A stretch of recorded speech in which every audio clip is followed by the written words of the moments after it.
Hi everyone, coming from Resolute Education here today, and we are at the Thandulwazi Club where they offer coding and robotics and other activities on a weekly basis to students from outside communities. St. Stephen's is doing a fantastic job in terms of opening up their gates to many other schools, many other students where they can come and improve upon their skills. And today, I'm so happy, so proud to be saying I'm being joined by my friend Palesa, who is one of the facilitators here and helps the kids on their coding and robotics journey. Palesa, thank you so much for joining me. Thank you. Tell us a little bit about yourself and what you do here at Thandulwazi Club. Okay. Hi, my name is Palesa Lehodi, and I'm a teacher intern. However, during Saturdays, I assist the coding club. So I assist the students with their login details if they're struggling with understanding some of the coding, even though I'm not so good. But if I understand something, I'll definitely assist. Yeah. So you're facilitating the club on a weekly basis. Is it just the coding and robotics that you facilitate with, or are there other subjects that you do as well? I also facilitate or teach accounting grade 9.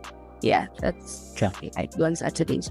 So today we've had the chance and privilege, I would say, to speak to quite a few of the students, and they get to share just their perspective on what this club does for them. From your view, being able to facilitate, being the adult in the classroom, how have you seen Thandulwazi make an impact on these students' lives? Most definitely, especially those students who love coding, who love games, robotics, and they don't have access to that at their own schools or where they live. So it definitely makes a huge difference to those students. And there are some students who actually want to take this further, like they want to take computer science because of this program. So it makes a huge difference to them. Yeah. So you mentioned that a lot of these students are from communities where there's a lack of access to take basic education. Sure. Can you just tell us just a little bit about the communities that they come from, as our audience might not know too much, but a lot of the students travel a long distance. They put in a whole lot of effort to come and participate in weekend activities. Tell us a little bit about the communities that they come from. So I'm also from that community.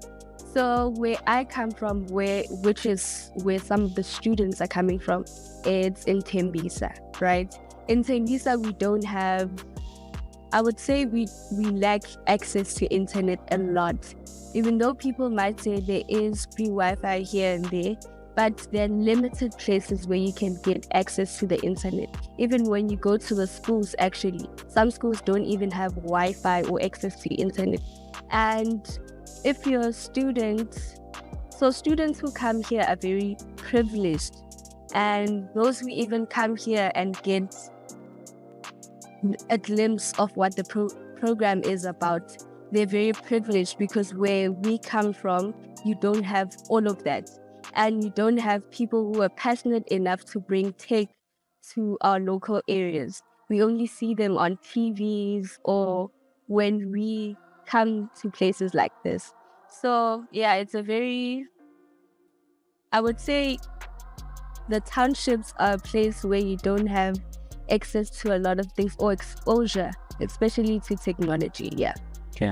So having spoken to some of the students, one of the things that's incredible to see is the desire.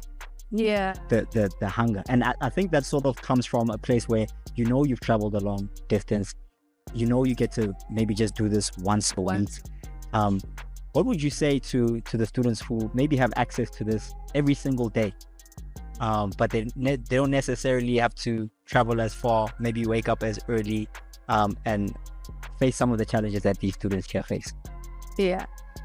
So my privilege is that I also work here at this school, and they have access to a lot of things.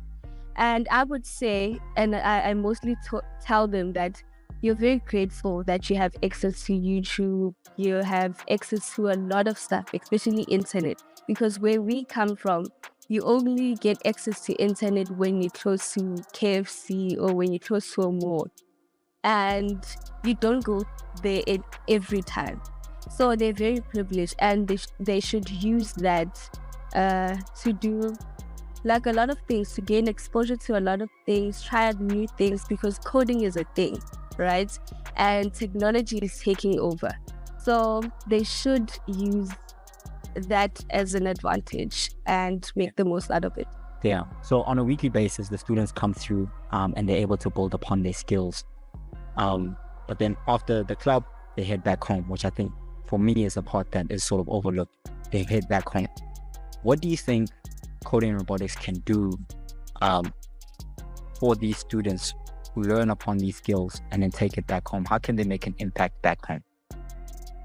I believe they can make a huge impact, and some of them are, because I remember this other student was telling me that there's this gaming thing which requires coding.